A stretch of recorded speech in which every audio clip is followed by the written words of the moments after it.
युगन युगन योगी सद्गुरु की महायात्रा। चैप्टर 7।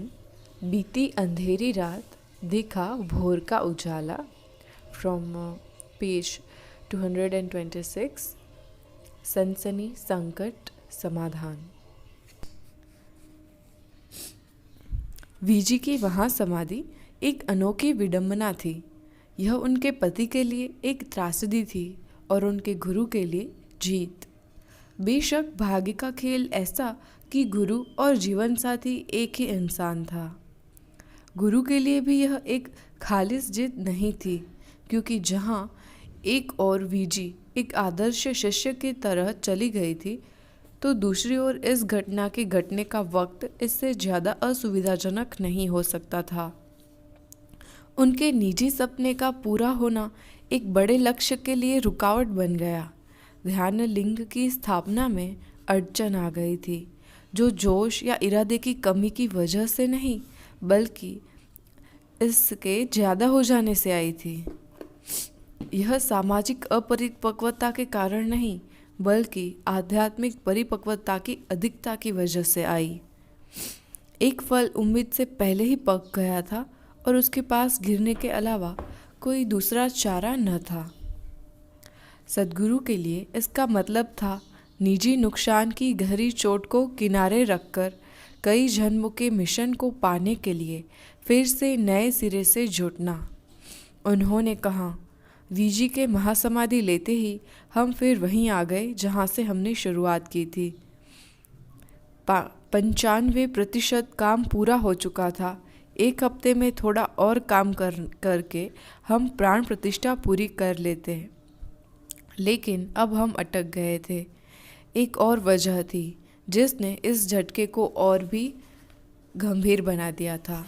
समय निकलता जा रहा था। 39 वर्ष के सद्गुरु को मालूम था कि उनकी जिंदगी अब ज़्यादा नहीं बची थी। उन्होंने इस संभावना के लिए अपनी बेटी को पहले ही तैयार करना शुरू कर दिया था। उन्हें याद है कि उसके द्वारा इस बात को शांति से स्वीकार कर लेने और उसकी समझ का असाधारण स्तर देखकर वे हैरान रह गए थे। उसकी माँ अभी ही गुजरी ही थी। मैं उसे घर वापस ले आया और कुछ दिनों तक अपने साथ रखा। 3 या 4 दिन बाद जब मैं उसे अपने साथ वापस स्कूल ले जा रहा था, तो मैंने देखा कि वह सहज थी। मैंने सोचा कि जो कुछ हुआ शायद वह नहीं समझ पाई थी, शायद उसे इस बात का बोध नहीं था। तो मैंने उससे पूछा कि वीजी चली गई, क्या यह ठीक है? उसने कहा, मैं जानती हूँ कि वे चली गई है। उन्होंने मुझे बताया था कि वे चली जाएगी। मैंने कहा, क्या तुम जानती हो कि तुम उन्हें अब कभी नहीं देख पाओगी? उसने कहा, जगी, क्या मरे हुए लोग वापस आते हैं? मैं जानती हूँ कि वे वापस नहीं आएंगी। तब मैंने पूछा, क्या तुम ठीक हो? उसने कहा, उन्होंने इस बारे में मुझसे बात की थी। मैं ठीक हूँ। मैंने कहा, अगर मैं भी चला जाऊँ तो क्या ठीक होगा? उसने कहा, मेरे बड़े होने तक रुक जाओ, फिर चले जाना। तब मैंने सोचा, अरे मेरे पास वाकई एक खूबसूरत इंसान है। अगले 1.5 साल के दौरान भारती ने अपने गुरु को बड़े मुश्किल दौर से गुजरते देखा। वह कहती है, जिस संघर्ष से वे गुजरे वह मैं कभी नहीं भूलूंगी। सबसे महत्वपूर्ण बात यह खोजना थी कि वीजी की जगह पर किसको लें। सद्गुरु ने कई साधकों के साथ प्रयोग किए, लेकिन कोई फ़ायदा नहीं हुआ। भारती याद करती है, उन्होंने कई लोगों को आजमाया, लेकिन उसके जैसा कोई न था। मैं भी यह जानती थी, मैं इसे महसूस कर सकती थी। तब सद्गुरु को एक कठोर फैसला लेना पड़ा। जिन तैयारियों से वीजी गुजरी थी, किसी तीसरे इंसान से वही तैयारी करवाने का वक्त नहीं था। उनके पास खुद इस भूमिका को निभाने के अलावा कोई और चारा नहीं था। वे कहते हैं, वक्त कम था। मेरे आसपास बहुत से लोग उच्च ऊर्जा की अवस्था में थे, लेकिन उस ऊर्जा के साथ साथ पर्याप्त मानसिक परिपक्वता नहीं थी। प्राण प्रतिष्ठा के लिए हमें तरल ऊर्जा की ज़रूरत थी। इससे आप कौन हैं, इसकी तय सीमाएं ढीली पड़ जाती है। यदि आप किसी इंसान की ऊर्जा को तरल बना सकते हैं तो वह न्यूक्लियर बम हो जाता है।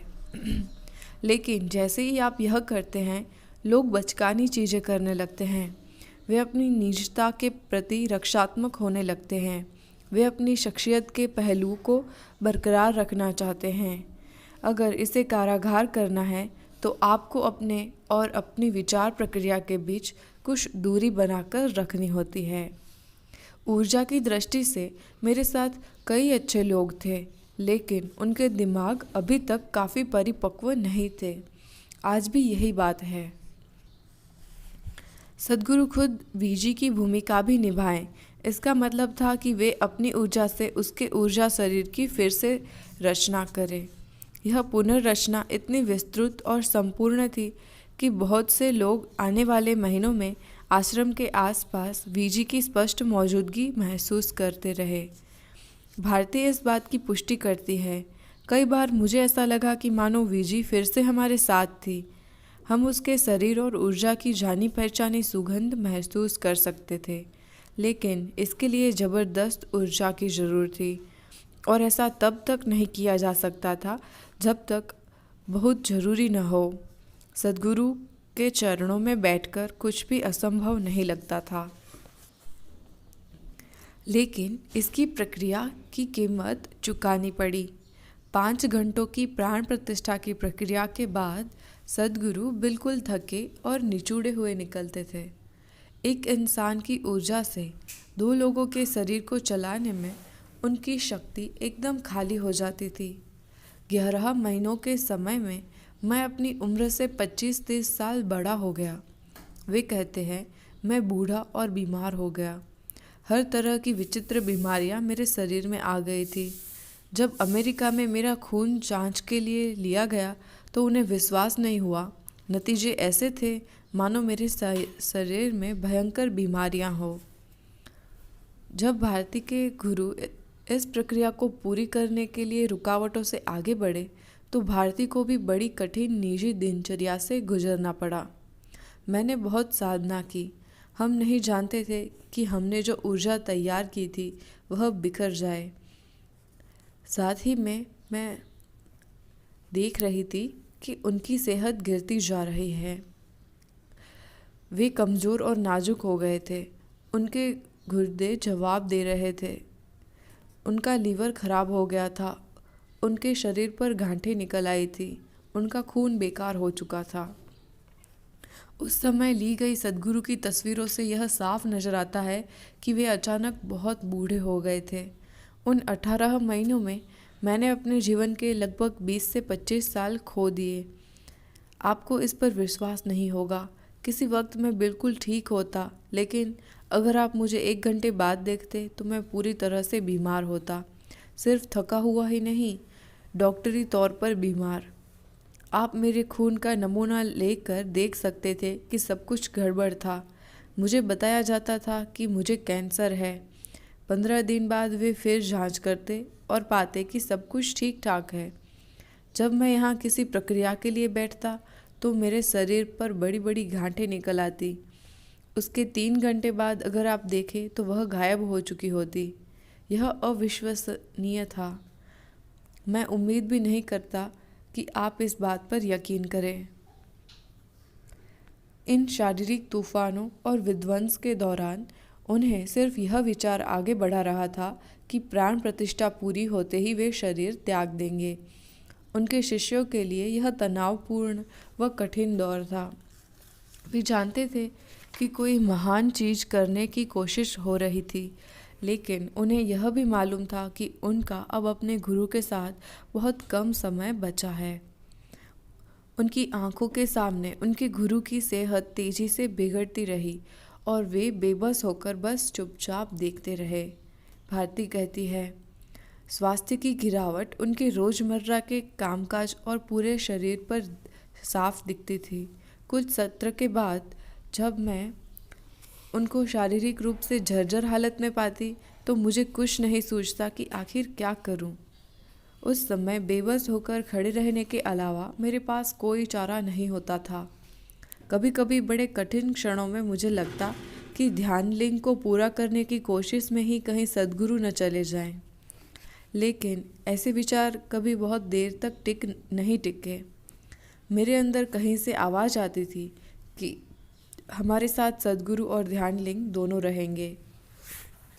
लेकिन अगले 18 महीनों में कुछ ज़्यादा दुर्भाग्यपूर्ण और अशांत करने वाली घटनाओं से आश्रम के निवासियों और कोयतुम्बर की जनता का ध्यान बटा रहा। कुछ ऐसा जिसने उभरते हुए ईसा आंदोलन को जड़ से हिला दिया। वीजी के जाने के पीछे पीछे एक और संकट आया जिसके इतने बड़े पैमाने पर होने की उम्मीद किसी को न थी। ऐसा सामाजिक विरोध सामने आने की उम्मीद पहले से थी, मगर यह कल्पना से कहीं ज़्यादा भीषण और बदले तथा देश की भावना से प्रेरित था। महीनों पहले विकन्ना बाबू ने इस संभावना से आगाह किया था। सद्गुरुओं को भी इसका अंदाज़ा था। अंतर्बोध से मैं जानता था कि ऐसा होने वाला है, लेकिन मुझे मालूम नहीं था कि ऐसा कब और कहाँ से होगा। फिर भी वीजी की महासमाधि के समय उन्होंने इस तरफ इशारा किया था जहाँ से समस्या आ सकती है।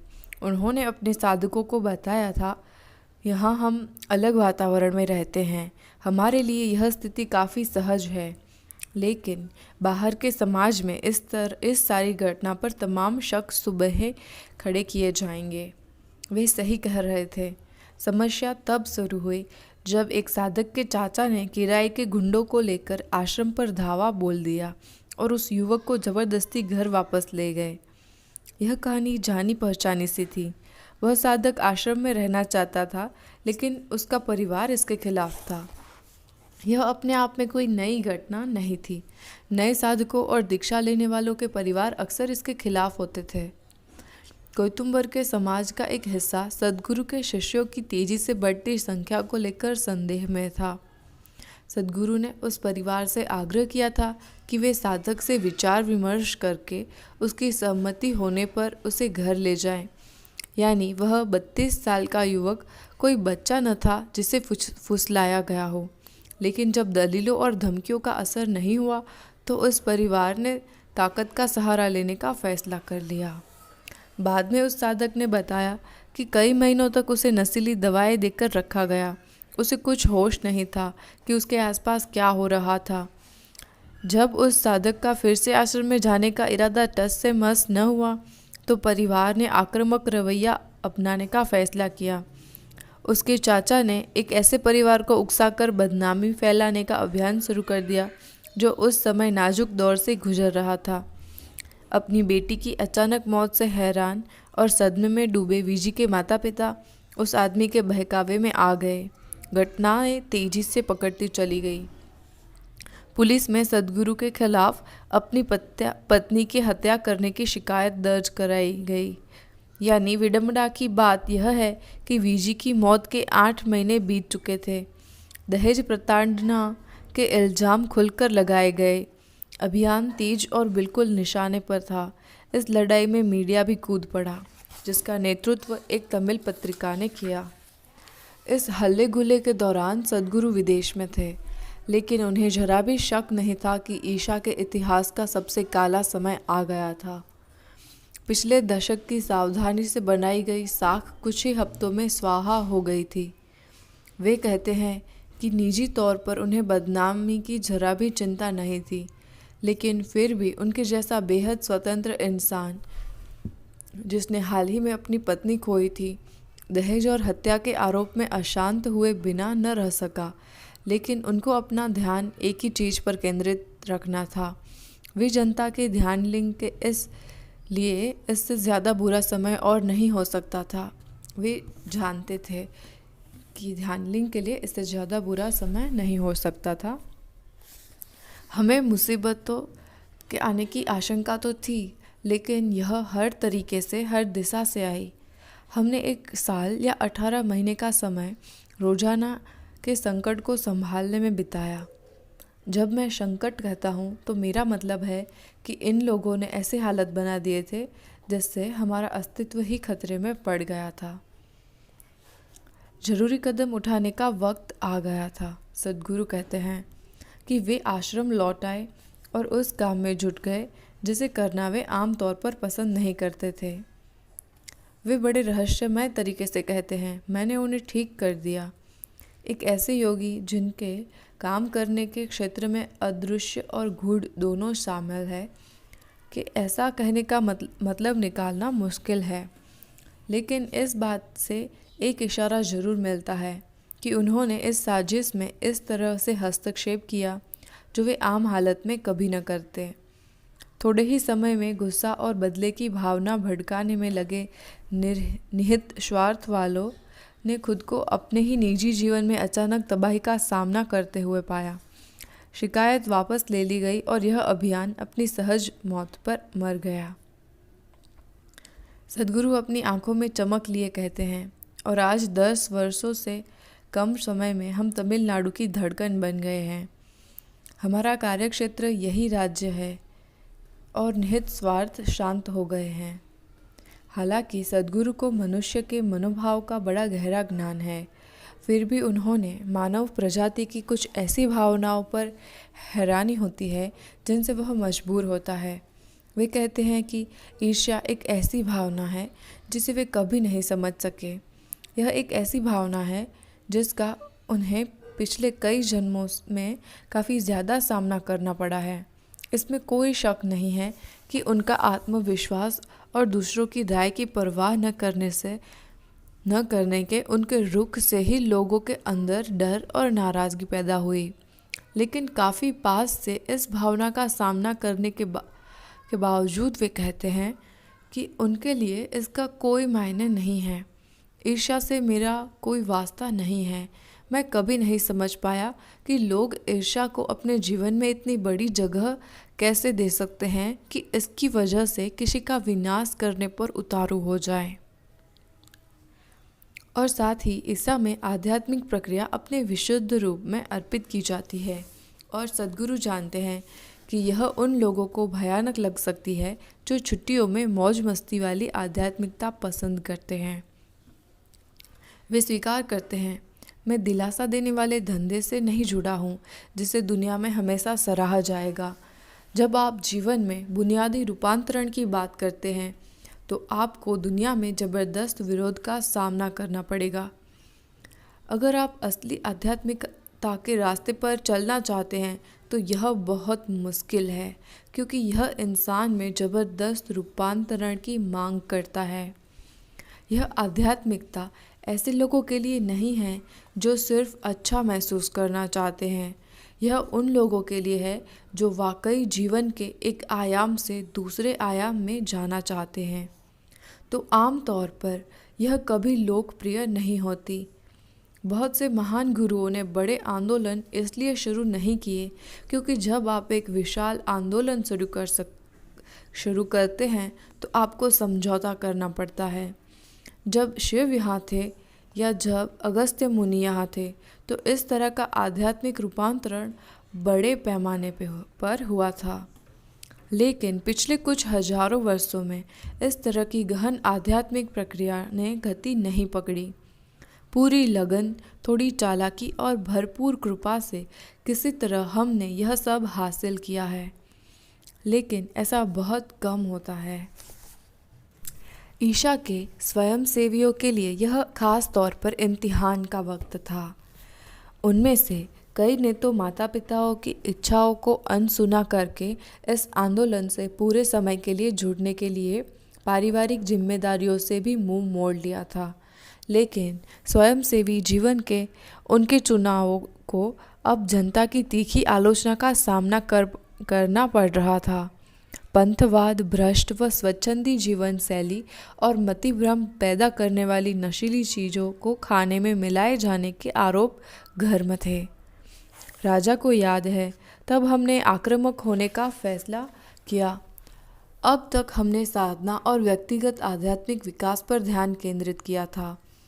अब हमने लोगों तक पहुंचने और हमारे पास क्या है यह साझा करने के लिए संगठित रूप से कोशिश करने का फैसला लिया।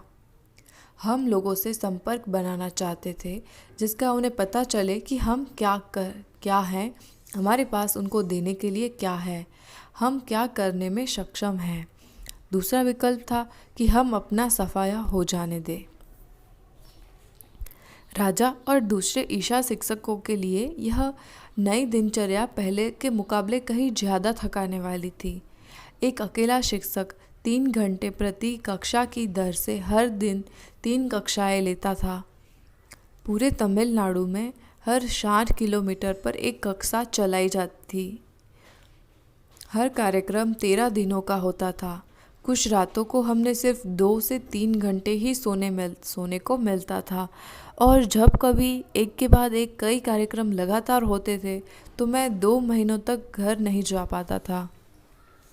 कार्यक्रम में भाग लेने वालों की शंका का सामना करना आसान नहीं था।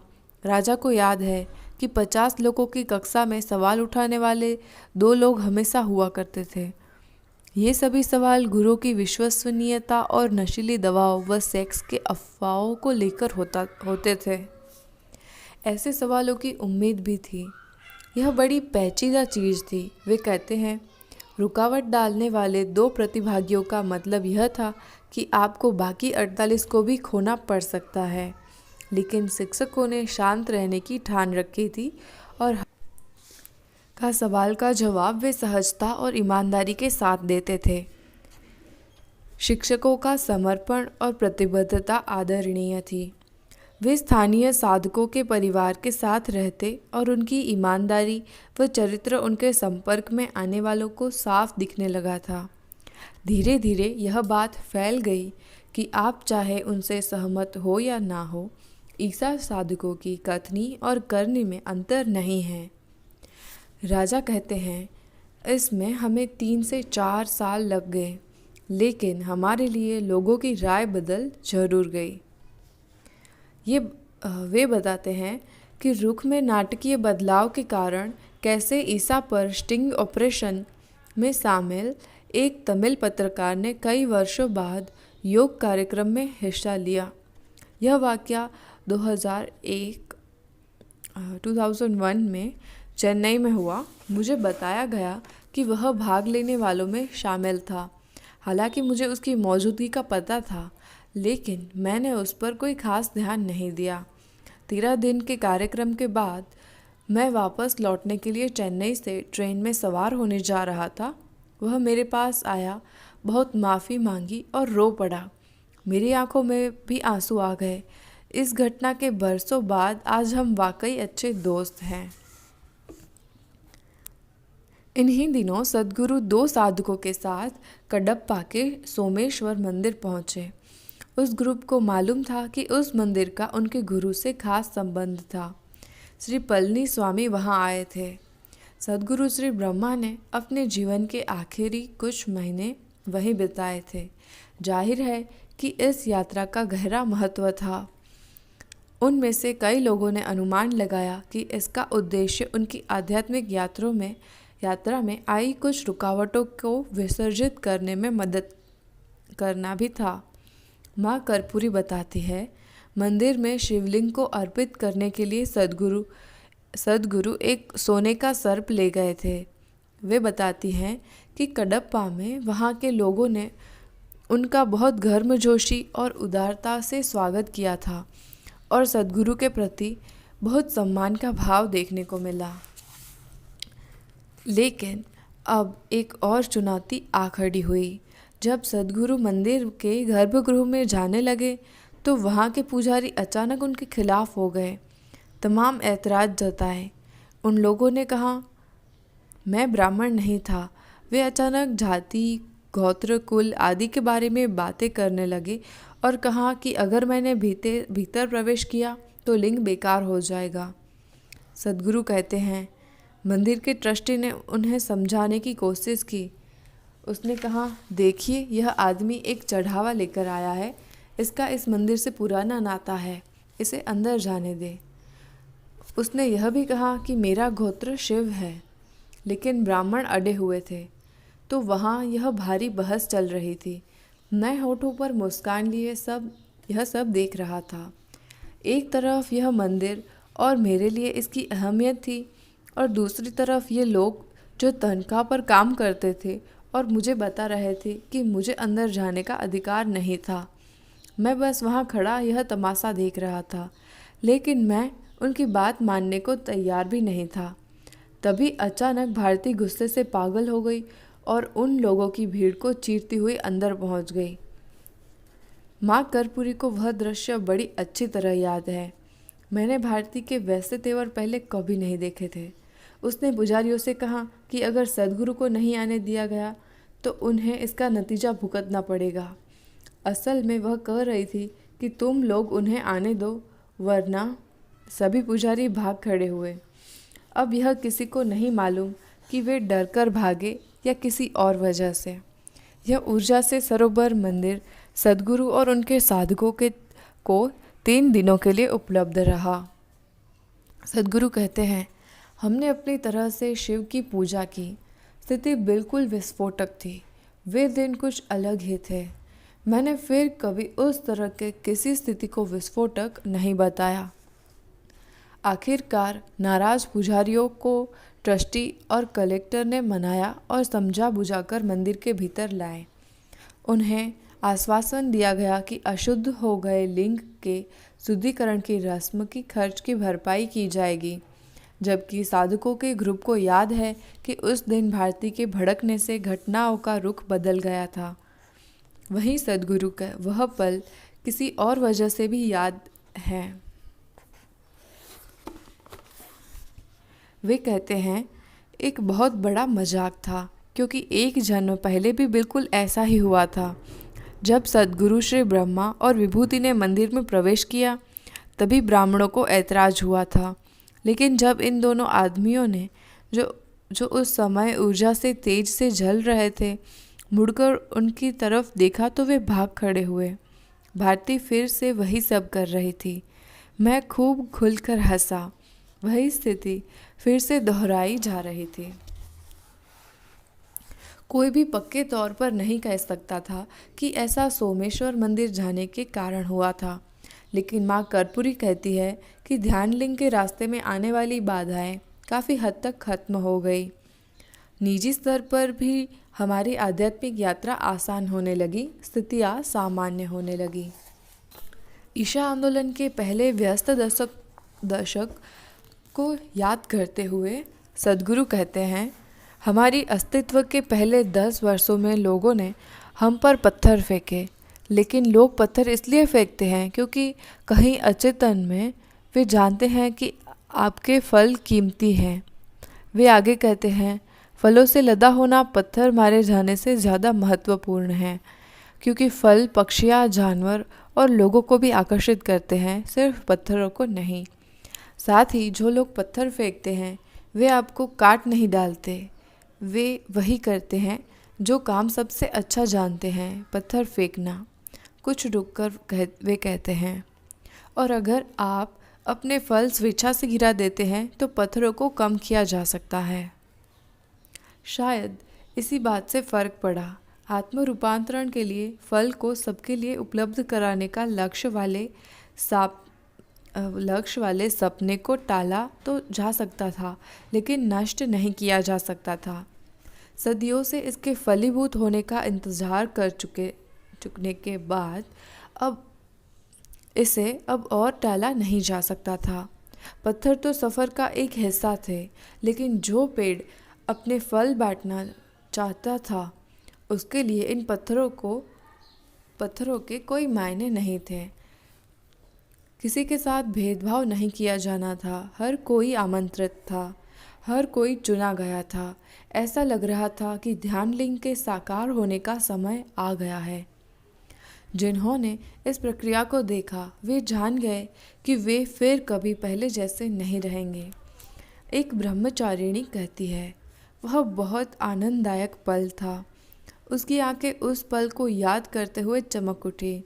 ऊर्जा का स्तर जबरदस्त और कल्पना से परे था। हमें मालूम नहीं था कि क्या हो रहा है, लेकिन हम जानते थे कि हम किसी बहुत महान काम में हिस्सा ले रहे हैं।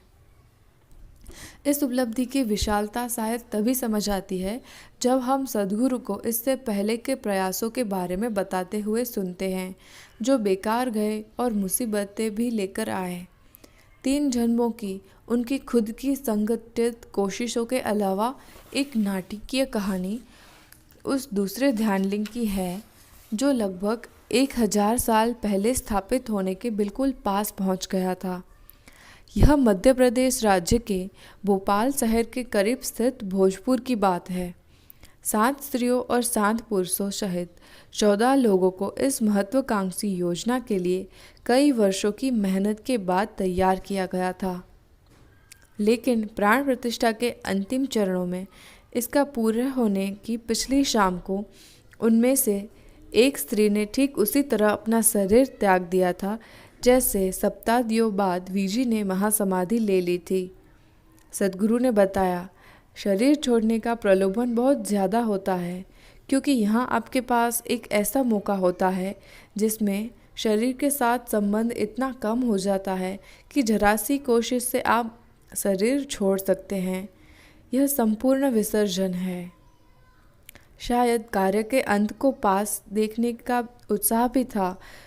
उस स्त्री की कोशिश ढीली पड़ गई। अंतिम क्षणों में उसकी एकाग्रता डगमगा गई और लक्ष्य चूक गया। इस प्रक्रिया का नेतृत्व कराने वाले योगी निराश हो गए, लेकिन उन्होंने हार नहीं मानी। सद्गुरु कहते हैं, उन्होंने अपनी इंडा और पिंगला नाड़ी को काम में लेते हुए पुरुष और स्त्री दोनों की भूमिकाएं खुद निभाने की सोची, जो शरीर पर भारी दबाव डालता है। उन्होंने यह भूमिका निभाई और यह प्रक्रिया पूरी भी कर ली होती, क्योंकि जरा सा काम ही बचा था। यहाँ की स्थितियों में ईशा जैसी विचित्र समानता थी। लक्ष्य लगभग नजर आ रहा था और तभी एक स्थानीय हमला हुआ।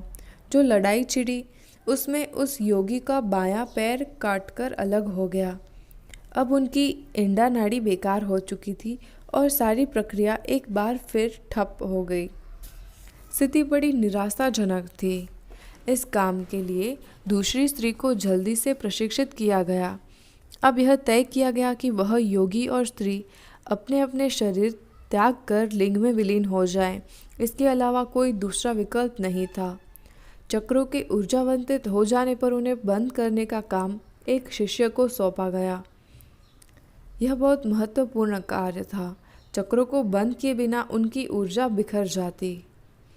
इसका पूरा इंतजाम कर लिया गया। भाग लेने वाले पूरी तरह से तैयार थे, लेकिन तभी फिर एक चूक हो गई। जिस शिष्य पर चक्र बंद करने की जिम्मेदारी थी, वह उस हालत से अभिभूत और व्यग्र हो उठा। अपने प्रिय गुरु को शरीर छोड़ते देखकर स्थिर और सतर्क बने रहना आसान न था। सद्गुरु कहते हैं, यह स्थिति बहुत ज़्यादा अभिभूत करने वाली थी। आपके गुरु, आपके स्वामी, आपके जीवन और सांस ने अपना शरीर छोड़ दिया और आप यहाँ बैठे हुए वह देख रहे हैं। यह अति हो गई थी, वह सहन न कर सका। तो शिष्य हिचकिचा गया, चक्रों को वक्त पर बंद नहीं किया और दुखद रूप से लिंग विकृत रह गया। उसकी प्राण प्रतिष्ठा अधूरी रह गई। सद्गुरु कहते हैं, लिंग में एक खड़ी दरार पड़ गई। पूरी योजना को वही छोड़ देना पड़ा। प्रक्रिया 95% हो चुकी थी, लेकिन अब यह एक दुखद रूप है। 2 लोगों ने अपनी जान गंवा दी। उन्होंने इसके लिए बहुत ज़्यादा मेहनत की थी, लेकिन यह काम पूरा न हो सका। वह लिंग उसी तरह बनाया हुआ है, बहुत शक्तिशाली लेकिन थोड़ा विकृत। इसकी ऊर्जा कम नहीं हो रही है। अगर इसकी प्राण प्रतिष्ठा मंत्रों द्वारा की गई होती तो यह कम हो गई होती। 1000 साल का समय बहुत होता है, लेकिन यह कम नहीं हुई है। लिंग अभी भी वहाँ खड़ा है, अधूरा, खंडित। ध्यान लिंग की प्राण प्रतिष्ठा के दिनों में सद्गुरु भारती के साथ भोजपुर गए। उन्होंने बताया कि जब वे उस मंदिर से लगभग 8 किलोमीटर दूर थे तो उनकी रीढ़ की हड्डी में भयानक दर्द महसूस हुआ। जब वे मंदिर पहुंचे तो उनका बायां पैर अचानक सुन्न हो गया, जिससे उन्हें कार से बाहर निकालने में मुश्किल हुई। भारती के लिए वहाँ लिंग इतना ज़बरदस्त अनुभव बन गया कि वह लगभग अपना शरीर ही छोड़ चुकी थी। उसे लगा कि वह कुछ ही मिनटों से ध्यान में बैठी है, पर पौना घंटा बीत चुका था। उसे वापस लाने के लिए सद्गुरु को उसके आज्ञा चक्र पर काफ़ी देर तक कोशिश करनी पड़ी। दोनों ने अपने अपने तरीकों से इस खंडित और अधूरे लिंग के दुखद इतिहास को अनुभव किया। सद्गुरु ने बताया कि भोजपुर के लिंग को ठीक करना एक नए लिंग को तैयार करने से ज़्यादा चुनौती भरा होता। इसके अलावा वह मंदिर पुरातत्व विभाग के अधीन था और इसमें किसी तरह की छेड़छाड़ पर भारी ऐतराज़ हो सकता था। वहाँ से लौटते वक्त सद्गुरु और भारती को यह एहसास बेचैन कर रहा था कि भोजपुर के विकृत लिंग की कहानी फिर से दोहराई जा सकती है। ऐसा करीब करीब हो ही गया था। दूसरा नाटकीय क्षण वह था जब सद्गुरु ने हाथ से एक साधारण ताली बजाकर पत्थर के लिंग में बारीक दरार पैदा कर दी। वहाँ मौजूद देखने वाले हैरान रह गए।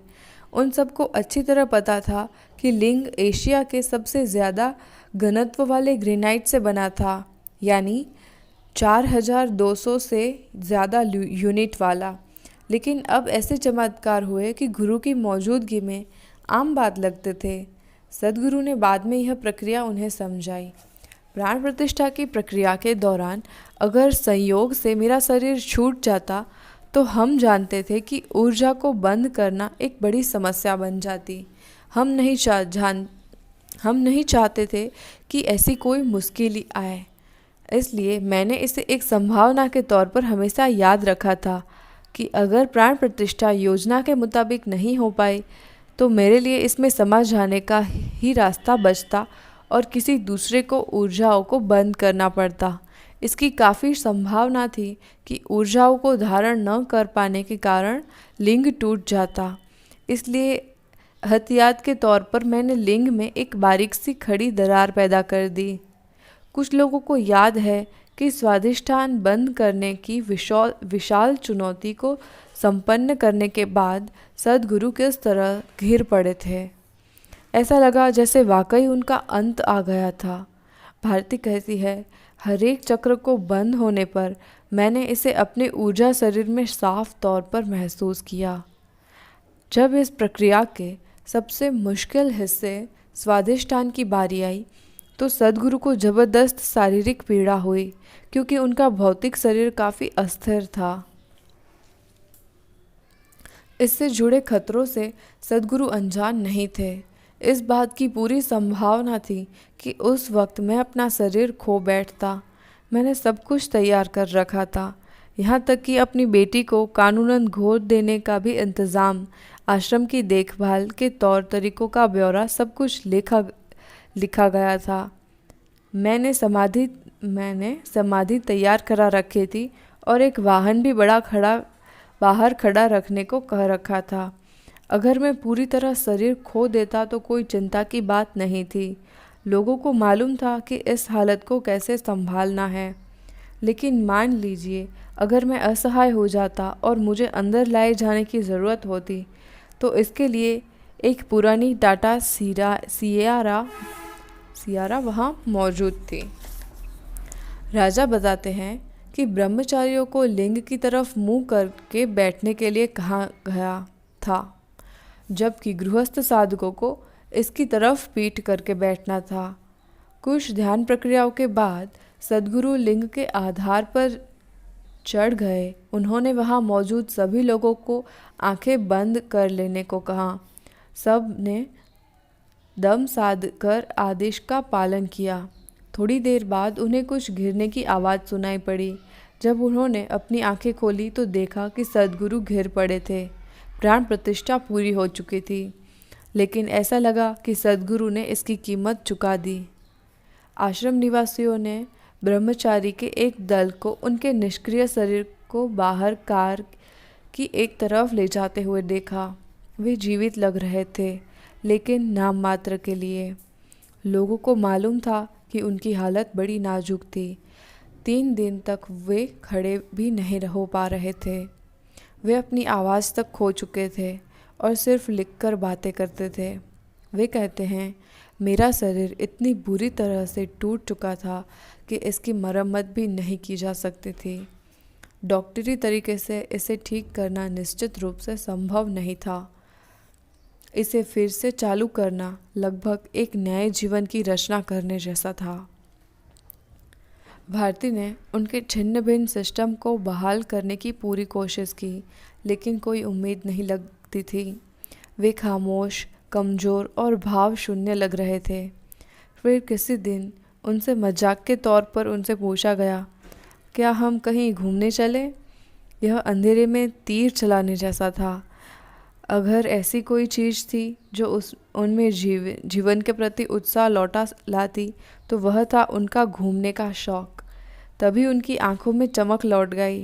वे मुस्कुराहट के साथ याद करती हैं, वह आदमी जो पिछले 17 वर्षों से 42 साल की उम्र में इस दुनिया से जाने के लिए तैयार था, अचानक उसने संसार में रुकने की क्यों सोची?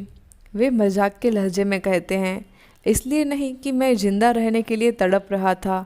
स्थिति जितनी गंभीर होती है, मैं उसे उतना ही मजाक की तरह लेता हूँ। जब भारती ने मुझसे यह सवाल पूछा तो मैंने सोचा, ठीक है, बस खेल के लिए ही सही, चलो कोशिश करके देखते हैं कि मैं अपने शरीर को फिर से ठीक कर पाता हूँ कि नहीं। बाद में यह एक चुनौती बन गई। इसको एक खेल की तरह लेने के अलावा अपने शरीर को फिर से दुरुस्त करने का उनका फैसला बेशक इस बात से प्रेरित था कि अब उनके पास ढेरों ऐसे शिष्य थे जिनके लिए सद्गुरु उनकी ज़िंदगी की सांसों की तरह थे। शायद उनको यह भी एहसास था कि उनकी मौजूदगी से ध्यान लिंग की सामाजिक स्वीकृति ज़्यादा आसान हो जाएगी। वे मानते हैं इसमें सामाजिक कारण भी था, लेकिन सबसे बड़ी बात यह थी कि मेरे आसपास कई लोग थे जो ऐसे मुकाम पर थे जहां मुझे उनका मार्गदर्शन करना था, उन्हें आगे बढ़ाना था। इन लोगों ने दूसरों की कल्पना से अधिक मेरा साथ निभाया था। वे चट्टान की तरह मेरे लिए अडिग रहे। कई ऐसे लोग हैं जो भावनात्मक रूप से मेरे साथ खड़े होने को तत्पर रहे। मैं इसे कम नहीं आंक रहा हूँ, पर आप सिर्फ भावनाओं को लेकर मृत्यु के साथ दखल अंदाजी नहीं करते। पर ये अलग तरह के लोग थे। ये मेरे लिए जीने या मरने को तैयार थे। ऊर्जा के स्तर पर वे मुझसे इतने ज़्यादा जुड़ गए थे कि उनको मुझ में और खुद में कोई अंतर्ज्ञान नहीं रहा। वे मेरी जीवन प्रक्रिया के साथ घुल मिल गए हैं।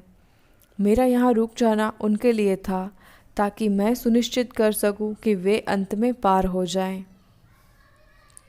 अब उनका स्वास्थ्य काफ़ी ठीक है, मगर वे कहते हैं कि अब भी लाइफ सपोर्ट पर हैं। मैंने प्राण प्रतिष्ठा प्रक्रिया में अपनी इतनी ज़्यादा ऊर्जा लगा दी कि इससे मेरे शरीर को गंभीर नुकसान पहुंचा है। मेरा ऊर्जा तंत्र बुरी तरह से छिन्न भिन्न हो गया। तब से जीवित रहने के लिए मुझे कुछ लोगों पर निर्भर रहना पड़ता है।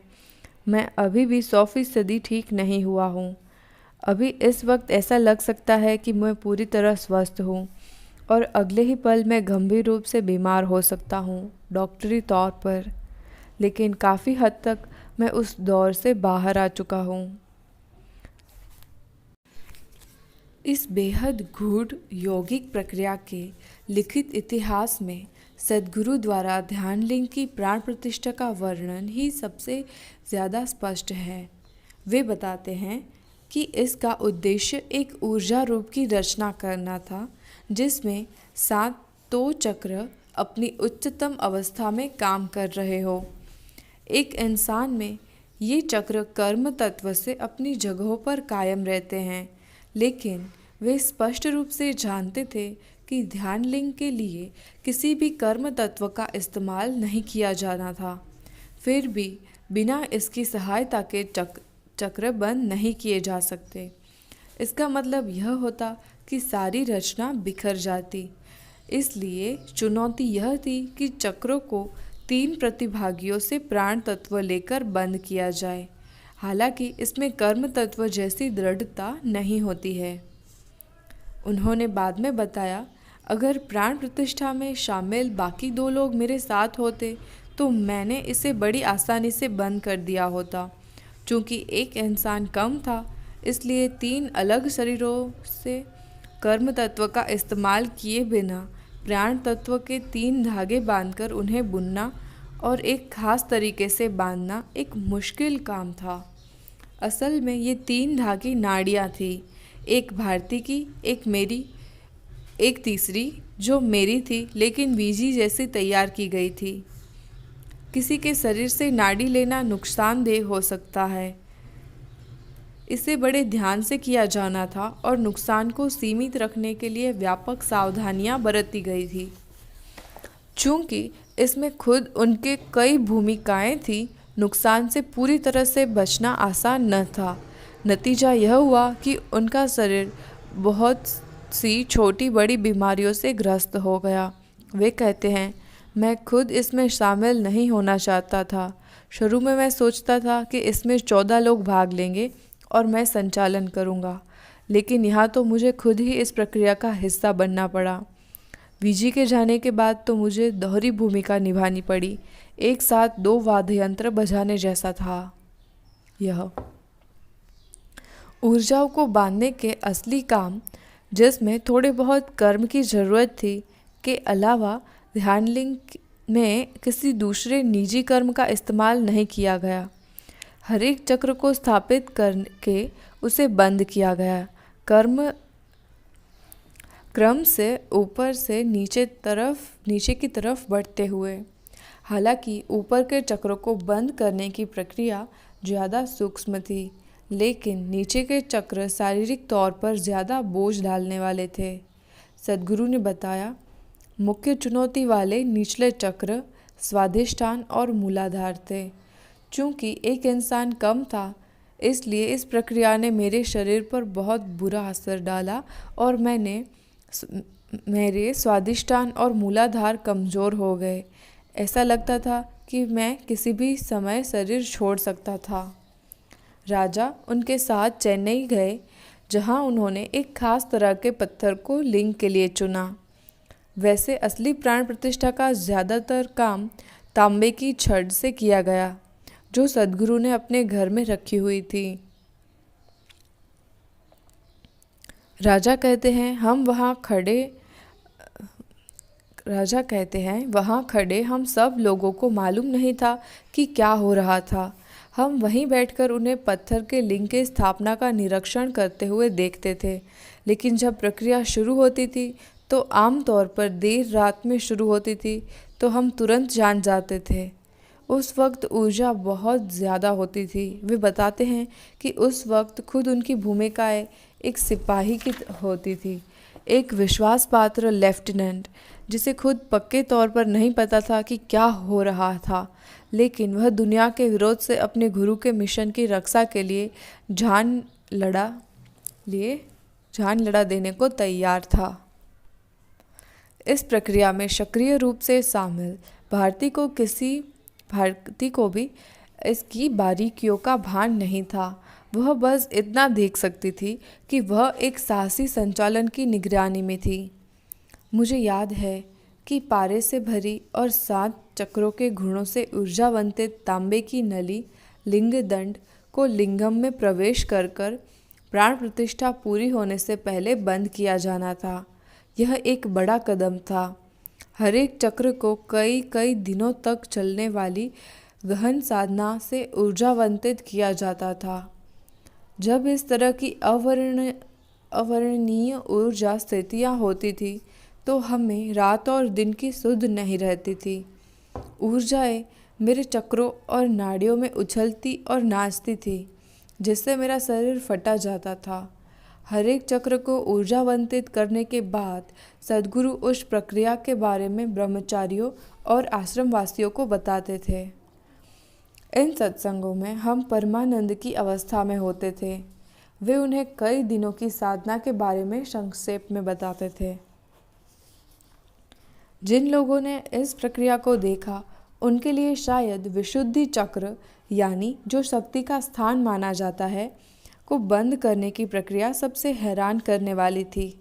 सद्गुरु ने बताया कि विशुद्धि ध्यान को बहुत कम बढ़ावा दिया जाता है, क्योंकि यह लोगों को अनावश्यक रूप से शक्तिशाली बना सकता है। अक्सर लोगों में उस शक्ति को संभालने के लिए जरूरी जिम्मेदारी और संतुलन की कमी होती है। चूंकि समय कम था और विशुद्धि को ऊर्जावंतित किए जाने की ज़रूरत थी, तो सद्गुरु ने इस प्रक्रिया के लिए आखिरकार एक ऐसे प्राणी का इस्तेमाल करने का फैसला किया जो किसी समय में योगी था। उन्होंने बाद में बताया वह एक शरीरहीन प्राणी था और मुक्ति की तलाश में था। वह अमावस्या की देर रात का समय था और 500-600 से अधिक लोग इस प्रक्रिया को देख रहे थे। हमने इस प्राणी को पकड़ने के लिए एक खास तरीके से नारियल का इस्तेमाल किया और फिर ज़रूरी चीज़ें की। वह अनिच्छा से नहीं बल्कि खुद अपनी इच्छा से इसमें फंस रहा था। एक बार जब उससे यह एहसास हो गया कि इसका इस्तेमाल कैसे किया जाएगा, तो वह इस प्रक्रिया के लिए और ज़्यादा इच्छुक हो गया। तो हमने उस योगी को वाकई में पकड़ लिया और फिर उसे शुद्ध ऊर्जा बनाकर विशुद्धि चक्र में रख दिया। वह ध्यान लिंग का एक हिस्सा बन गया। एक ब्रह्मचारी को याद है कि जब उस नारियल को एक तय जगह पर रखा गया, तो उसी वक्त एक छोटा सा सांप रेंगता हुआ उसके पास पहुंचा। सद्गुरु ने बाद में बताया कि सांप हमेशा एक खास तरह की ऊर्जा की तरफ खींचता है। इसमें कोई हैरत की बात नहीं थी। उस ब्रह्मचारी ने बताया कि उस रात ऊर्जा बहुत प्रचंड थी। जब शरीरहीन प्राणी को केंद्र करने की नैतिकता के बारे में सवाल किया गया, तो उनका करारा जवाब था, जब तक किसी चीज़ के जरिए लोगों को मुक्ति दिलाने का उद्देश्य पूरा होता है, मेरे लिए सब कुछ उचित है। मेरे लिए कुछ भी उचित है। मैं कोई ऐसा इंसान नहीं हूँ जो किसी मान्यता या आचार संहिता या नैतिकताओं से सरोकार रखता हो। जो मैं कह रहा हूँ वह आपको खतरनाक लग सकता है, लेकिन जो भी इस मार्ग पर चलता है वह इसी तरह का होता है। उन्होंने यह भी कहा कि किसी भी आध्यात्मिक चाह वाले व्यक्ति के लिए साधना की प्रक्रिया भी यही है। शारीरिक, मानसिक और सांस्कृतिक तौर पर सीमित पहचानों से दूर जाना। व्यक्तिगत विसर्जन की इस प्रक्रिया का लक्ष्य अलग अस्तित्व के भाव को पूरी तरह से खत्म करना है। जब हमने उसे पकड़ा तब उसमें मैं मौजूद था, लेकिन जब हमने उसे वहाँ रख दिया तब विशुद्धि की प्राण प्रतिष्ठा कर दी गई। तब उसमें मैं नहीं बचा था। यह कुछ ऐसा है जैसे कोई एक मिट्टी का बर्तन बना रहा हो। यह बर्तन बन चुका, लेकिन अभी पकाया नहीं गया। मैंने इसे लिया, फिर से इससे मिट्टी बना दिया और फिर इससे लिंग बना दिया।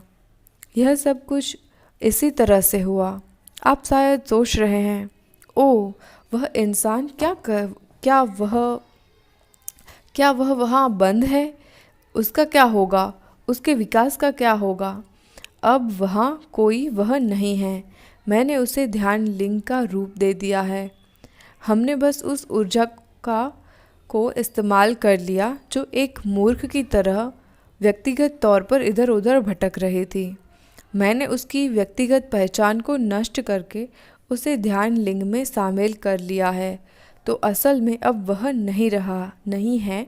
और भाषा का इस्तेमाल करके बस इतना ही कह सकते हैं, इस शरीरहीन प्राणी के कर्मों का क्या हुआ? उनसे छुटकारा पाया? क्या उन्होंने उसके कर्म को अपने ऊपर ले लिए? सद्गुरु ने छोटा सा जवाब दिया, इसे और कहाँ ले जाया जा सकता था? प्राण प्रतिष्ठा की सबसे बड़ी खासियत यह थी कि इसमें किसी रीति रिवाज या मंत्रों की ज़रूरत नहीं थी। सद्गुरु ने अक्सर इशारा किया है कि यह अगस्त्य मुनि से जुड़ी योग की दक्षिण भारत की परंपरा की खासियत है। इसमें सब कुछ शुद्ध ऊर्जा से किया जाता है। हम मंत्रों के इस्तेमाल की परवाह नहीं करते, हम बस ऊर्जा का इस्तेमाल करते हैं। बस विशुद्ध शक्ति जैसी कि यह है। यह बिल्कुल अलग मार्ग और नज़रिया है। यह एक बिल्कुल ही अलग आयाम है। ध्यान लिंग की सारी प्रक्रिया देखने वालों को सद्गुरु की स्पष्टता ने सबसे ज़्यादा प्रभावित किया। लगातार बदलते हालात में भी वे न तो हताश हुए न ही उत्तेजित हुए। अत्यंत जटिल और विस्तृत प्रक्रियाओं के दौरान भी उनमें न कोई संदेश दिखा और न ही कोई हिचक। जाहिर है कि यह ज्ञान उन्हें 2 जन्म पहले मिला था, जब उनके गुरु ने अपने दंड से उनके माथे को छुआ था। वे कहते हैं, जब कभी भी जीवन के किसी आयाम को जानने की ज़रूरत पड़ती है, उस वक्त उसका जवाब हमेशा मेरे भीतर ही मिल जाता है। मेरे लिए जीवन हमेशा ऐसा ही रहा है। जैसा कि उन्होंने हाल ही में एक सत्संग में कहा, एक चीज़ जिसमें मैं वाकिर माहिर हूँ वह है अपने आसपास की हवा को ऊर्जा से सरोबर कर देना। आप जानते ही हैं कि मैं कोई महान शिक्षक नहीं हूँ। मैं बोलता इसलिए रहता हूँ क्योंकि हर वक्त बकबक किए बिना दुनिया में काम नहीं चलता। उस वक्त जो लोग वहाँ मौजूद थे वे पुष्टि करते हैं कि उन्होंने जो कुछ देखा उससे वाकई ऐसा लग रहा था जैसे उनको वायुमंडल की गहरी समझ हो। ऊर्जा का उफान वहाँ बिल्कुल साफ मौजूद था। दूसरा नाटकीय क्षण वह था जब सद्गुरु ने हाथ के एक साधारण ताली बजाकर पत्थर के लिंग में एक बारीक दरार पैदा कर दी। वहाँ मौजूद देखने वाले हैरान रह गए। उन सबको अच्छी तरह पता था कि लिंग एशिया के सबसे ज़्यादा घनत्व वाले ग्रेनाइट से बना था, यानी 4200 से ज़्यादा यूनिट वाला। लेकिन अब ऐसे चमत्कार गुरु के मौजूदगी में आम बात लगते थे। सद्गुरु ने बाद में यह प्रक्रिया उन्हें समझाई। प्राण प्रतिष्ठा की प्रक्रिया के दौरान अगर संयोग से मेरा शरीर छूट जाता तो हम जानते थे कि ऊर्जा को बंद करना एक बड़ी समस्या बन जाती। हम नहीं चाहते थे कि ऐसी कोई मुश्किल आए, इसलिए मैंने इसे एक संभावना के तौर पर हमेशा रखा था कि अगर प्राण प्रतिष्ठा की योजना के मुताबिक नहीं हो पाई तो मेरे लिए इसमें समा जाने का ही रास्ता बचता और किसी दूसरे को ऊर्जाओं को बंद करना पड़ता। इसकी काफ़ी संभावना थी कि ऊर्जाओं को धारण न कर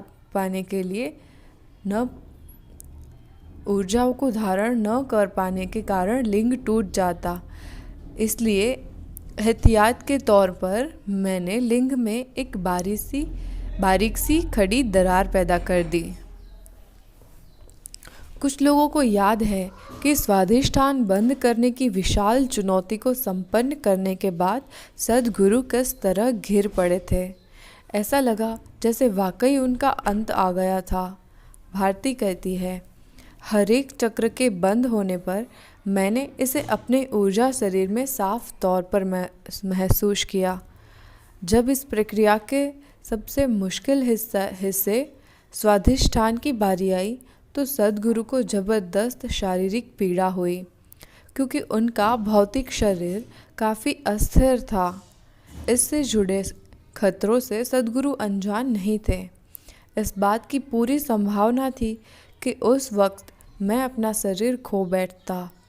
मैंने सब कुछ तैयार कर रखा था, यहाँ तक कि अपनी बेटी को कानूनन गोद देने का इंतज़ाम, आश्रम की देखभाल के तौर तरीकों का ब्यौरा, सब कुछ लिखा गया था।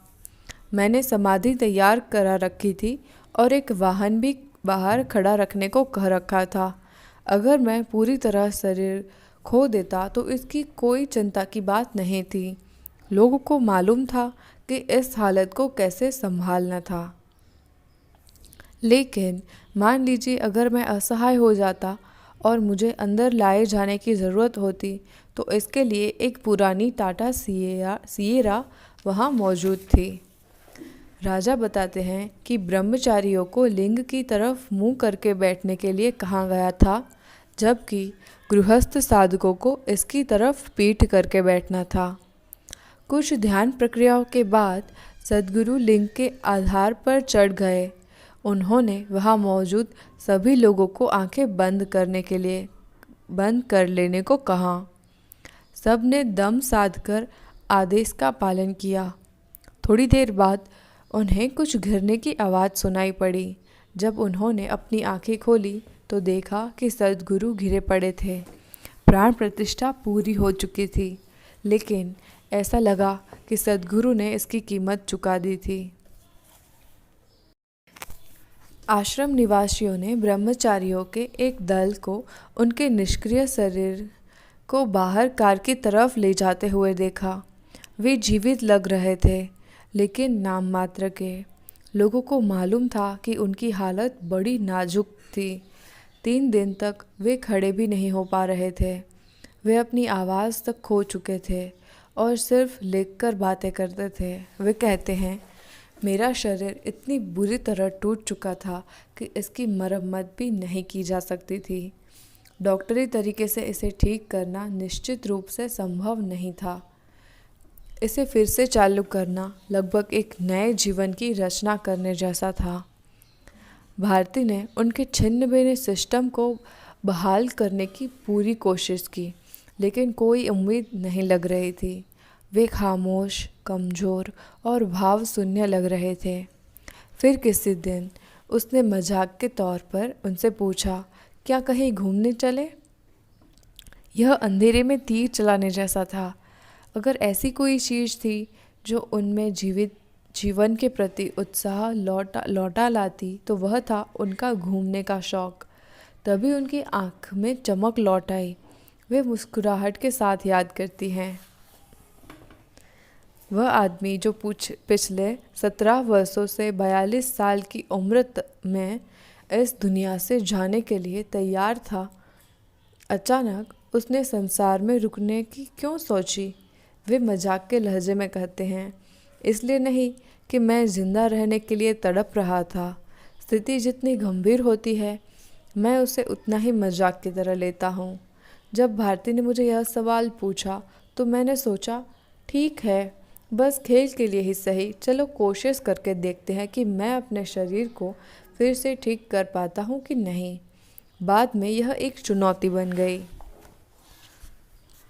इसको एक खेल की तरह लेने के अलावा अपने शरीर को फिर से दुरुस्त करने का उनका फैसला बेशक इस बात से प्रेरित था कि अब उनके पास ढेरों शिष्य थे जिनके लिए सद्गुरु उनकी जिंदगी की सांसों की तरह थे। शायद उनको यह भी एहसास था कि उनकी मौजूदगी से ध्यान लिंग की सामाजिक स्वीकृति ज़्यादा आसान हो जाएगी। वे मानते हैं इसमें सामाजिक कारण भी था, लेकिन सबसे बड़ी बात यह थी कि मेरे आसपास कई लोग थे जो ऐसे मुकाम पर थे जहां मुझे उनका मार्गदर्शन करना था और उन्हें आगे बढ़ाना था। इन लोगों ने दूसरों की कल्पना से अधिक मेरा साथ निभाया था। वे चट्टान की तरह मेरे लिए अडिग रहे। कई ऐसे लोग हैं जो भावनात्मक रूप से मेरे साथ खड़े होने को तत्पर रहे हैं। मैं इसे कम नहीं आंक रहा हूँ, पर आप सिर्फ भावनाओं को लेकर मृत्यु के साथ दखल अंदाजी नहीं करते। पर ये अलग तरह के लोग थे। ये मेरे लिए जीने या मरने को तैयार थे। ऊर्जा के स्तर पर वे मुझसे इतना ज़्यादा जुड़ गए थे कि उनको मुझ में और खुद में अंतर का कोई ज्ञान नहीं रहा। वे मेरी जीवन प्रक्रिया के साथ घुल मिल गए। मेरा यहाँ रुक जाना उनके लिए था ताकि मैं सुनिश्चित कर सकूं कि वे अंत में पार हो जाएं। अब उनका स्वास्थ्य काफ़ी ठीक है, मगर वे कहते हैं कि अब भी वे लाइफ सपोर्ट पर हैं। मैंने प्राण प्रतिष्ठा प्रक्रिया में अपनी इतनी ज़्यादा ऊर्जा लगा दी कि इससे मेरे शरीर को गंभीर नुकसान पहुंचा है। मेरा ऊर्जा तंत्र बुरी तरह से छिन्न भिन्न हो गया। तब से जीवित रहने के लिए मुझे कुछ लोगों पर निर्भर रहना पड़ता है। मैं अभी भी 100% ठीक नहीं हुआ हूँ। अभी इस वक्त ऐसा लगता है कि मैं पूरी तरह स्वस्थ हूँ और अगले ही पल मैं गंभीर रूप से बीमार हो सकता हूँ डॉक्टरी तौर पर। लेकिन काफ़ी हद तक मैं उस दौर से बाहर आ चुका हूँ। उनसे अक्सर उस लंबे तांबे के कड़े के बारे में पूछा जाता है। वे अपने दाहिने पैर के टखने पर पहनते हैं।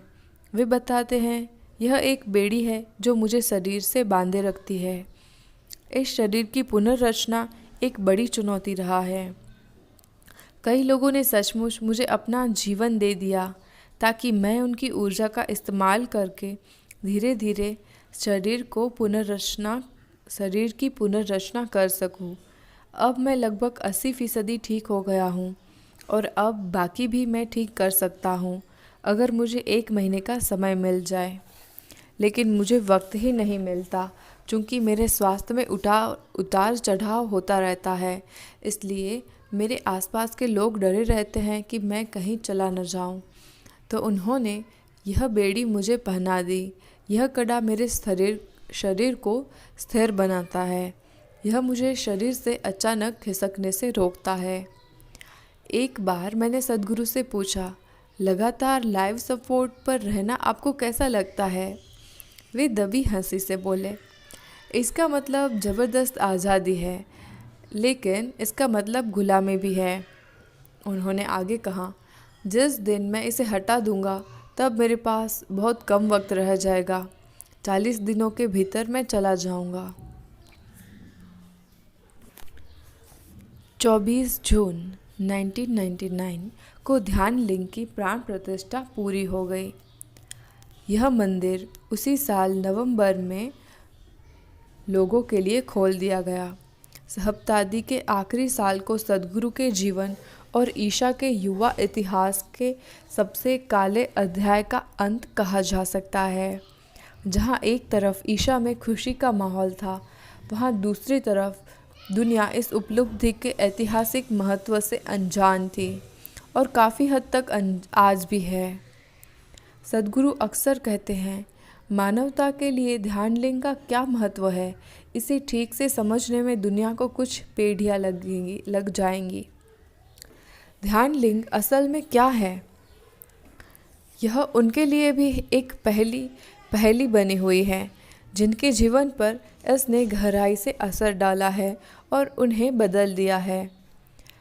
हर दर्शक को यहाँ सिर्फ एक काले पत्थर का भव्य लिंग दिखता है, लेकिन सद्गुरु ने अक्सर कहा है कि इस ढांचे को पूरी तरह हटाया भी जा सकता है। वहाँ पर ढांचे के होने की वजह सिर्फ यही है कि ज़्यादातर लोगों को ध्यान के लिए किसी भौतिक रूप की ज़रूरत होती है। असली लिंग तो पूरी तरह से सक्रिय एक सूक्ष्म शरीर है जो अदृश्य है और जिसके सातों चक्र अपने चरम पर कार्य कर रहे हैं।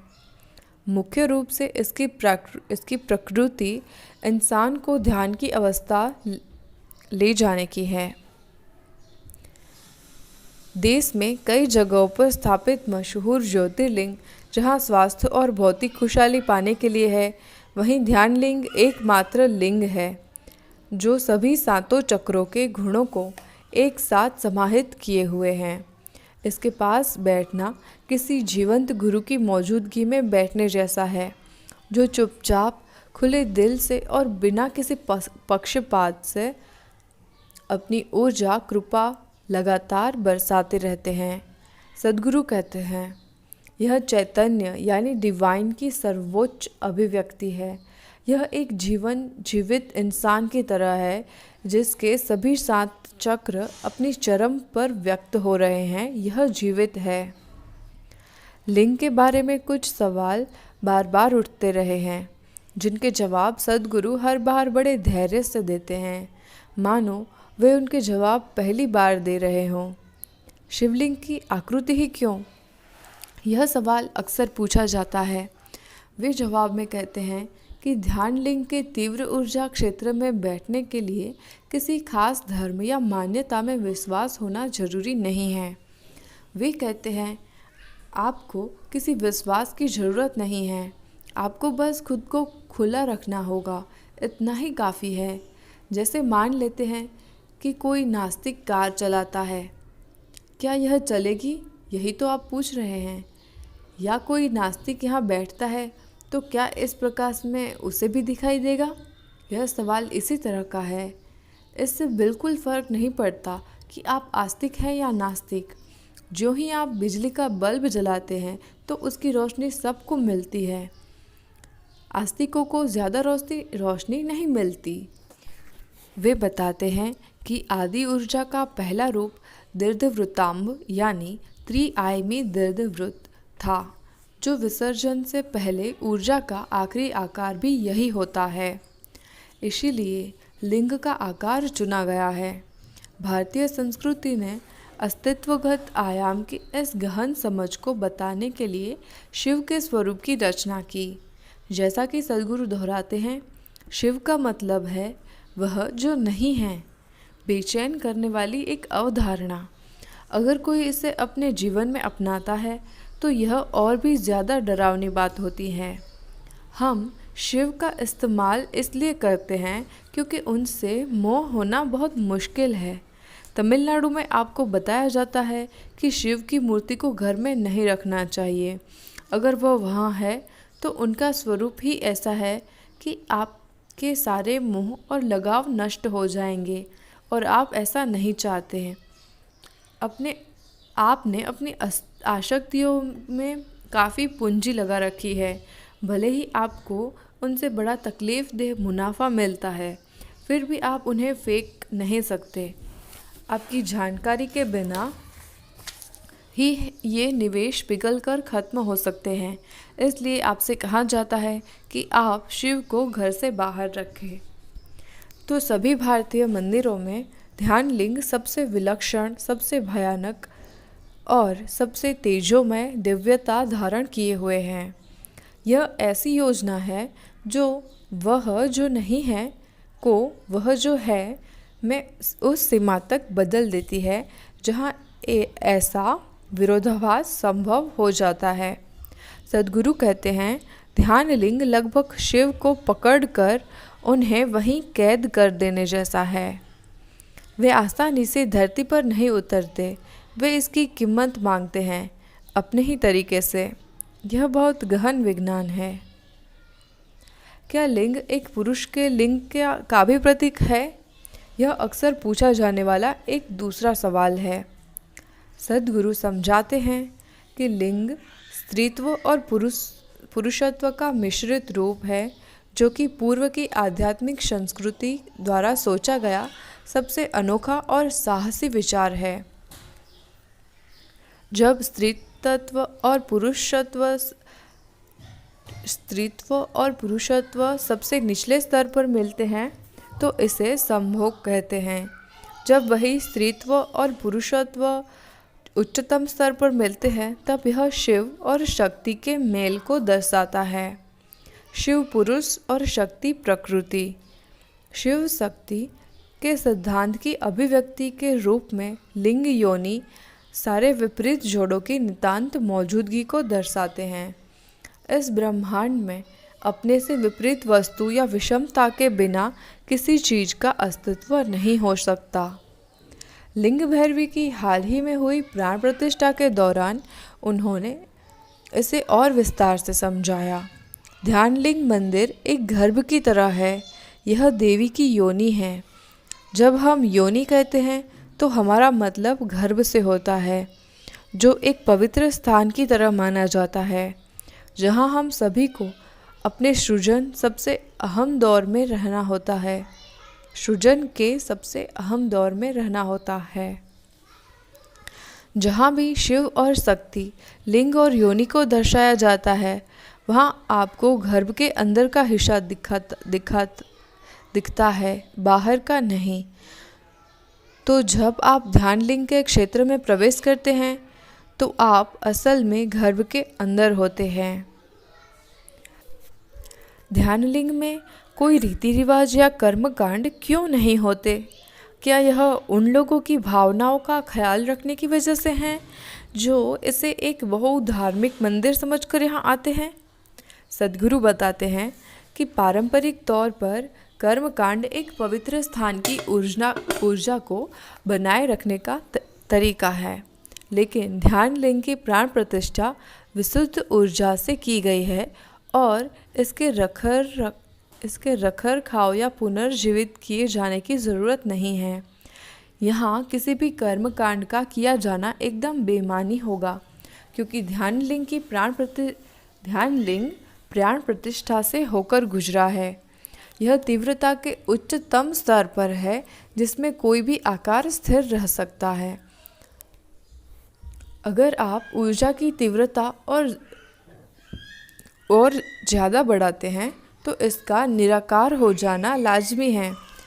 यह ऊर्जा की संपूर्ण प्रणाली है।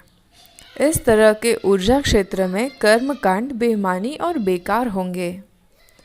अगस्त्य मुनि से जुड़ी योग की दक्षिण भारतीय परंपरा इस तरह की प्राण ऊर्जा में महारत के लिए जानी जाती है। योग की शुरुआत करने वाले शिव के पहले 7 शिष्य सप्त ऋषियों में अगस्त्य मुनि क्रिया योग के परम ज्ञाता थे। सद्गुरु कहते हैं, जब आप क्रिया कहते हैं तो इसका मतलब अगस्त्य होता है। यह ऐसा ही है, वह सब कुछ जो मानव ऊर्जा के स्तर पर किया जा सकता है उन्होंने करिश्माई तरीके से कर दिखाया और साथ ही उसके बारे में भी बताया है। इसलिए जो भी क्रिया की परंपरा से जुड़ा है वह सहज ही खुद को अगस्त्य मुनि के कुल का बताता है। वंशज होने का दावा करने के लिए नहीं, लेकिन सिर्फ एक ऐसे इंसान के प्रति कृतज्ञता प्रकट करने के लिए जो जीवन से बहुत विशाल था। कहा जाता है कि 4000 साल तक जीवित रहे। वे 4000 साल तक जीवित रहे। हम इस बारे में नहीं जानते, लेकिन वे जरूरी ही असाधारण रूप से लंबे समय तक जीवित रहे होंगे, क्योंकि उन्होंने दक्षिणी पठार के हर निवासी के लिए आध्यात्मिक प्रक्रिया को एक वास्तविकता बना दिया। वे योग को लोगों के रोजमर्रा के जीवन में ले आए, बिना किसी नाम या रूप के, बस एक सहज जीवन प्रक्रिया की तरह। भारत का दक्षिणी हिस्सा अब भी उनके किए गए काम का फायदा उठा रहा है। सद्गुरु काफ़ी गर्व से इस मंदिर को इंजीनियरिंग का चमत्कार बताते हैं। ध्यानलिंग के दीर्घ वृत्ताकार गुंबद को हमने 76 फुट व्यास का और 33 फुट ऊंचा बनाया है। इसमें किसी स्टील, सीमेंट और कंक्रीट का इस्तेमाल नहीं हुआ है। यह सिर्फ ईंट और मिट्टी के घारे से बना है, जिसमें मजबूती के लाने के लिए चूना, रेत, फिटकारी और जड़ी बूटियाँ डाले गए हैं। इस वक्त धरती पर यह अपनी तरह की इकलौती इमारत है। इसमें इस्तेमाल की गई सीधी सादी तकनीक यह है कि सभी ईंटें एक साथ ही नीचे गिरने की कोशिश कर रही है, लेकिन गुंबद इस तरीके से बना है कि वे कभी नहीं गिर सकती। इसकी डिजाइन का स्वरूप यह सुनिश्चित करता है कि यह गुंबद कम से कम 5000 साल तक टिका रहेगा। इसे रेत की नींव पर बनाया गया है, जिसकी वजह से इस पर भूकंप का असर भी नहीं होगा। वहाँ आने वाले को तुरंत इस बात का अंदाज़ा नहीं हो पाता कि किसी बेनाम ईशा स्वयंसेवी ने इस मंदिर को बनाने में किस हद तक योगदान दिया है। माँ कर्पूरी कहती हैं, मंदिर बनाने का काम भी स्वयंसेवियों ने अपने जिम्मे ले लिया। 205 मजदूर थे और हमारी संख्या 1000 थी। हमने एक एक ईंट जोड़कर उस ढांचे को तैयार किया है। वे जानते थे कि हर एक ईंट बड़ी मेहनत से कमाई गई है, क्योंकि इसके पहले के महीनों में पैसे जुटाने में भी वे बराबरी से शामिल थे। सद्गुरु का अभियान उनका अभियान बन गया था। उनके सारे शिष्य इसमें अपना योगदान देने के लिए कमर कसे हुए थे। यहाँ तक कि स्कूल जाने वाली एक छोटी सी बच्ची ने अपना बस का किराया इसके लिए दान कर दिया और 1 महीने तक घर से स्कूल पैदल गई। माँ कर्पूरी को याद है कि वह अपने साथी स्वयंसेवियों भारती और ललिता के साथ कोयतुम्बर में रोज एक दुकान से दूसरी दुकान भटकते हुए हैरान शंकालु और निरस व्यापारियों को पंसारी की दुकान से लेकर चाय बेचने वालों तक इस अभियान का महत्व समझाने की कोशिश करती थी। दान में मिले हर 5 रुपये के साथ उन्हें जीत का एहसास होता था।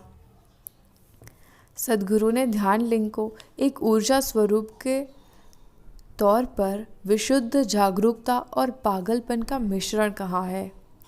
भविष्य में अगर किसी दिन बहुत संवेदनशील आत्मज्ञानी लोग इस जगह पर आएंगे और ध्यान लिंग को वैसे ही अनुभव करेंगे जैसे यह वास्तव में है, तो वे हंसते हुए पागल हो जाएंगे। एक स्तर पर यह बहुत ज़्यादा गंभीर है, तो दूसरे स्तर पर इसे बड़ी ही मस्ती में रचा गया है। इसे धीरे धीरे इसी तरह से बनाया गया था। एक तरह से यह जीवन देने वाला है, तो दूसरे स्तर पर यह जीवन लेने वाला भी है। जिन्होंने सद्गुरु को एक गुरु के रूप में अनुभव किया है, उन्हें ध्यान लिंग और उनमें कोई फर्क नज़र नहीं आता। एक हार्ड मास का बना है तो दूसरा पत्थर का, लेकिन दोनों की मौजूदगी, जिसे योग की भाषा में सूक्ष्म शरीर कहते हैं, बिल्कुल एक जैसी ही लगती है। सद्गुरु से अक्सर यह भी पूछा जाता है कि दोनों में अंतर क्या है। कुछ भी नहीं, सद्गुरु खुलकर जवाब देते हैं। बात केवल इतनी ही है कि मुझे अभी भी खाना और सोना पड़ता है, ध्यान लिंग को नहीं। एक दूसरा फ़र्क यह है कि मुझे इस तरह बनने में 3 जीवन काल लगे, जबकि ध्यान लिंग 3 साल में बन गया। सबसे बड़ी बात है कि अगर आपके पास एक भौतिक शरीर है, तो उसके परे जो है उसे महसूस करने की लोगों की काबिलियत कम हो जाएगी, क्योंकि जब आप किसी इंसान को देखते हैं तो आप उसे आंकना शुरू कर देते हैं। यह देखने लगते हैं कि उसमें क्या सही है और क्या गलत, आपको उसका क्या अच्छा लगा और क्या नहीं। आपकी ये सारी धारणाएं उस प्राणी को अनुभव करने की आपकी क्षमता को ख़त्म कर देगी। जब आप एक जीवित गुरु के सामने बैठते हैं तो आपको कई दिक्कतें आती है, जैसे आपने आंकलन, आपकी पसंद नापसंद वगैरह आड़े आ सकती है, क्योंकि आप उनकी शख्सियत पर ध्यान दिए बगैर नहीं रह सकते। ध्यान लिंग के साथ आपको ये समस्या नहीं है, क्योंकि उसमें कोई भौतिक शरीर या मानसिक शरीर नहीं है। अगर एक बार आप उसे अनुभव कर लेते हैं, तो हर बार जब आप बैठते हैं तो आप उसे श्रद्धा से देखेंगे। अगर उसके पास भौतिक शरीर होता तो वो एक पल आप उसे आदर से देखते और फिर अगले ही पल आप उसका आंकलन करने लगते और किसी चीज़ के लिए उसकी आलोचना करने लगते, तो उसके फ़ायदे ज़्यादा हैं। यह विडंबनापूर्ण लग सकता है, पर इस फ़र्क का यह बिल्कुल सही आंकलन है। मगर जो लोग सद्गुरु को जानते हैं और जिनके दिलों को उन्होंने छुआ है, उनके लिए भौतिक शरीर वाले गुरु चाहे कितने ही दबंग, चाहे कितने ही चुनौतीपूर्ण क्यों न हो, सूक्ष्म शरीर वाले गुरु के मुकाबले निश्चित रूप से बेहतर हैं। ध्यान लिंग एक रूपांतरणकारी अनुभव है, मगर ईशा साधक शायद अपनी पीढ़ी को बहुत खुशकिस्मत मानेंगे, क्योंकि उनको एक ही जीवन काल में 2 गुरुओं को जानने का सौभाग्य प्राप्त है। चैप्टर 7 बीती अंधेरी रात दिखा भोर का उजाला यहाँ पर समाप्त होता है। नेक्स्ट चैप्टर है चैप्टर 8 जीवन की घाटियों में विचरने का वक्त। धन्यवाद।